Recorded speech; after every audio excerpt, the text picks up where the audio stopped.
안녕하세요. 나는 변호사다 김세라 변호사입니다. 제가 이제 나는 변호사다 채널 초창기에 7화에 이제 민사소송 답변서 작성 방법이나 답변서 제출 의무, 그에 따른 무변론 판결 선고 제도를 한번 설명을 했었어요. 오늘은 그와 이제 관련된 쟁점으로 최근에 대법원에 판결 선고가 나온 게 있어가지고 유사한 쟁점을 한번 소개를 해보려고 합니다. 자, 사실관계부터 볼게요. 자, A씨가 이제 직물이죠. 직물. 원단 같은 거 있잖아요. 옷 만드는 원단 같은 거요. 뭐 그런 거를 제작해서 판매하는 그런 사업을 하셨는데, 사업상 X씨라는 사람한테 계속적으로 2012년부터 2017년까지 원단을 이렇게 공급해 왔었던 모양이에요. 근데 이제 이 X씨가 그 물품 대금이 한 5,200만 원 정도가 결제가 안 된 상태였어요. 그러니까 미수금이 한 5,200만 원 있었던 거죠. 그 상태에서 이 X씨가 2016년경에 갑자기 사망을 하게 됩니다. 자, 사람이 죽으면 재산에 대한 상속 문제가 남죠. 그래서 재산 상속은 적극적 재산, 그러니까 플러스 재산, 가지고 있는 온전한 플러스 재산도 상속이 되지만 빚도 상속이 되거든요. 그래서 이제 이 X씨가 A씨한테 가지는 5,200만 원 물품 대금 채무도 그 배우자인 B씨, 아들, 딸들인 뭐 D씨, E씨 뭐 이런 사람들한테 다 상속이 되게 돼요. 상속분대로. 그래서 이제 상속이 되는데 요 상황에서 그 X씨의 자식들이 모여가지고 상속재산 분할 협의를 합니다. 당시에 이제 X씨 명의로 돼 있던 부동산이 한 채 있었던 모양이에요. 그게 이제 사실상 유일한 적극 재산이었는데 그것을 와이프 B씨 명의로 단독으로 하는 걸로 상속재산 분할 협의를 하게 돼요.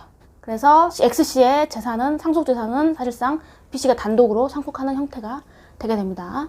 자, 이 상태에서 A씨가 B씨를 상대로 사행위, 취소 등 소송을 제기한 거예요. 채무자인 X가 사망함으로써 그 채무는 그대로 B, C, D 등 처자식들에게 상속분대로 상속이 되는데, 상속재산 분할 협의를 통해서 B가 단독으로 그걸 가져감에 따라서 나머지 채무자들은 소극재산이 적극재산을 초과하여 공동담보에 부족이 생겼고, 그에 대한 수익자인 B씨도 모든 걸 다 알고 있었다, 악의였다, 악의가 추정된다, 이렇게 소송을 제기를 해요. 이 B씨가 이 사행위 취소 소송 소장을 송달을 받아요. 본인이 받습니다. 받고 나서 한 달이나 답변서를 내지 않았어요. 또한 법원에도 출석하지 않았습니다. 그러니까 판사는 법대로 민사소송법 제256조, 제257조 법대로 무변론 판결 선고 기일을 잡고 무변론 판결 선고 통지서까지 보냈어도 이 B씨가 아무것도 하지 않았어요.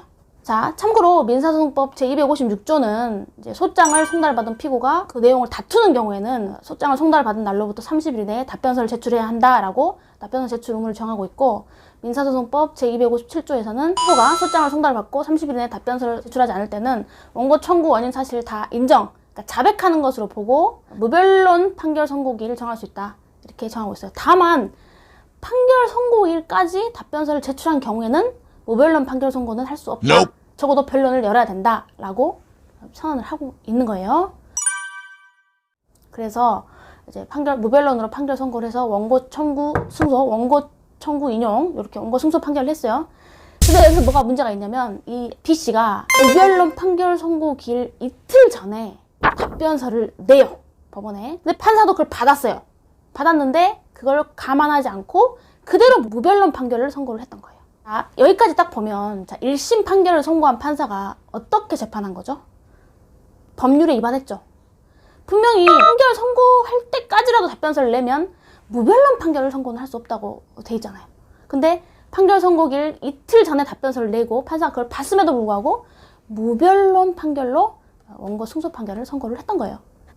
황당하죠, 여러분? 자, 이런 게 현실적으로 판사들도 소개된 이 판결 내용만 보면 과연 판사님이 정말 민사소송법을 모르진 않았겠죠? 모르진 않았는데 도대체 무슨 생각을 했는지 하여튼 그렇게 판결을 합니다. 그래서 이제 이 B씨가 이제 억울해서 항소를 했겠죠. 항소를 해서 항소심에서 그것도 다퉈요. 1심에서 판결 선고기일 이틀 전에 답변서를 냈으니까 그걸 감안해서 무변론 판결 선고를 하면 안 되는데 그렇게 한 건 잘못된 거다라고 다투었지만 항소심에서는 그 부분에 대해서 판단을 하지 않고 원고 주장이 맞다고 보고 항소 기각을 또 합니다. 그래서 이제 이 B씨가 또 상고까지 이렇게 해서 대법원에 다투는데,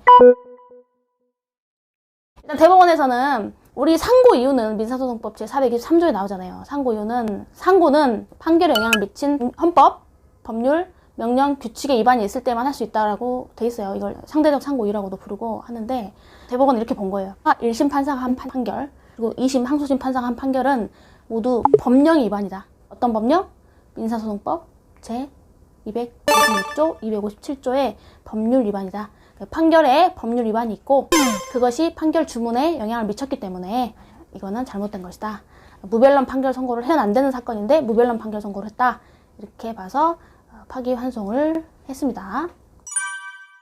제가 사건을 진행하다 보면 제가 이제 원고를 대리하게 되는 경우도 많고 또 피고를 대리하게 되는 경우도 많아요. 근데 이제 원고를 대리하는 경우에는 상대방이 그 한 달이라는 기간 내에 대응이나 반박을 하지 않은 경우에는 적극적으로 재판부에 무변론 판결 선고기를 지정 신청서를 낸다든가 하는 액션을 취하는 것이 좋고, 피고를 대리하는 경우에는 어떻게든 한 달 안에는 최소한 정확하게 사건을 확인해서 답변할 수 있는 건 빨리 내는 게 좋아요. 참고로 판결 선고기를 잡아달라고 한다고 해서 바로 그 다음날 선고기를 잡히지 않거든요. 네, 그러니까 그 기간 안에 보통은 판결 선고기를 통지서까지 날라가면 거의 그날이나 그 전날에는 답변서를 내기 때문에 사실 좀 형식적인 절차에 불과한 경우들이 많은데, 이 사건에서처럼 이런 황당한 이런 판결도 있기 때문에 적극적인 액션을 취하는 것 자체는 뭐 적극 장려할 만하다 하겠습니다. 오늘도 이렇게 시청해주셔서 감사합니다. 구독과 좋아요 꼭 눌러주세요.